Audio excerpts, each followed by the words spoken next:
Pemergian suami yang tidak dijangka. Story time dari followers. Aku kongsikan bersama anda cerita dan luahan perasaan daripada salah satu followerku di Instagram. Hai Kak Light, saya memerlukan semangat untuk melalui proses pemergian suami saya. Saya adalah salah seorang yang komen pada Facebook Kak Light tentang suami saya yang meninggal dunia pada Jun 2023 yang lepas. Terus terang saya katakan, saya tak boleh nak meluahkan perasaan atau berkongsi perasaan saya dengan keluarga saya sendiri kerana mereka tidak memahami dan tak akan memahami keadaan saya. Maksud saya, mereka tidak pernah mengalami kehilangan pasangan.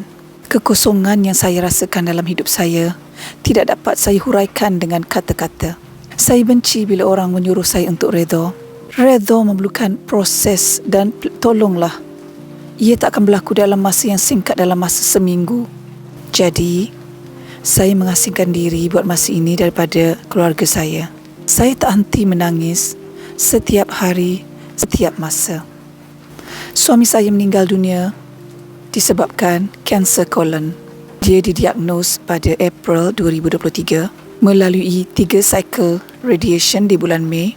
Dia melalui kemo yang pertama pada 5 Jun 2023 dan dia meninggal dunia pada hari keempat sebelum kemo di dalam tidurnya dengan tenangnya. Kami tinggal di Netherlands dan tiada orang Muslim di sini. Saya kaku dan pengsan. Saya keseorangan. Ada keluarga lain daripada belah suami saya, tapi mereka adalah bukan Islam. Saya memang tidak bersedia langsung untuk menghadapi semua ini kerana suami saya tidak sakit teruk. Dia hanya ada reaction yang sedikit sahaja daripada kemo. Muntah-muntah, itu sahaja. Sebelum dia tidur, dia beritahu saya, jangan lupa yang saya sayang sangat pada awak, okey? Dan saya pun memberitahu yang sama, yang saya sayangkan sangat dia. Lepas 1 jam, saya periksa balik dia untuk ajak makan malam. Tidur pada pukul 6.30 petang. Saya kembali cek untuk dia 7.20 malam. Dan dia dah tak ada. Maknanya, memang dia tahu dia nak pergi. Tapi bukan depan saya. Dia tak sakit langsung. Tapi saya tahu dia tak nak tengok dia sakit. Dia nak saya ingat dia yang sihat dan gembira. Saya buntu dan reaksi daripada keluarga saya di Malaysia sangat menyedihkan.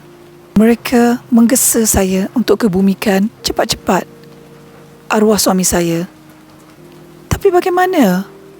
Kami bukan di Malaysia. Undang-undang bukan seperti di Malaysia. Saya pengsan.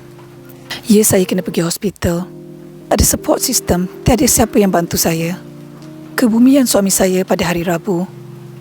Akhirnya, anak tiri perempuan saya yang bantu. Mereka bukan Muslim. Tapi mereka menghubungi Muslim Association di sini.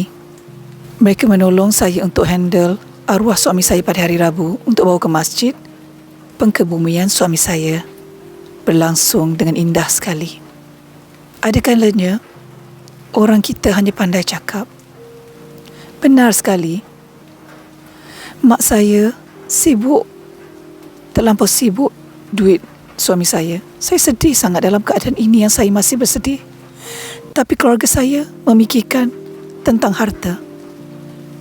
Kak Light boleh faham, boleh imagine tak? Sibuk tanya duit suami saya siapa yang uruskan. Allahu Akbar. Saya bukan nak burukkan mak saya, tapi saya sedih sangat. Dia sibuk tanya pengkebumian siapa yang bayar. Sedih sangat. Kalau menghulu, kalau membantu, tak apa. Tapi terlampau sibuk tanya pasal duit pada hari suami saya meninggal. Sampainya hati. Sebab tu tujuan saya menulis pada Kak Light ini adalah supaya orang-orang di luar sana, terutamanya orang kita, untuk lebih alert, aware yang redha itu memakan masa. Maksud saya, orang kita tidak alert dengan emotional breakdown. Asyik-asyik cakap yang hidup pasti mati, kena redha. Semua itu perlu masa. Ya, kita mesti ingat pada Allah dan tenangkan diri kita bila kehilangan suami yang tersayang. Tapi saya memerlukan kekuatan dan semangat lebih daripada itu. Dan kata-kata itu sangat mengguris perasaan saya kerana redha itu bukan datang sekelip mata.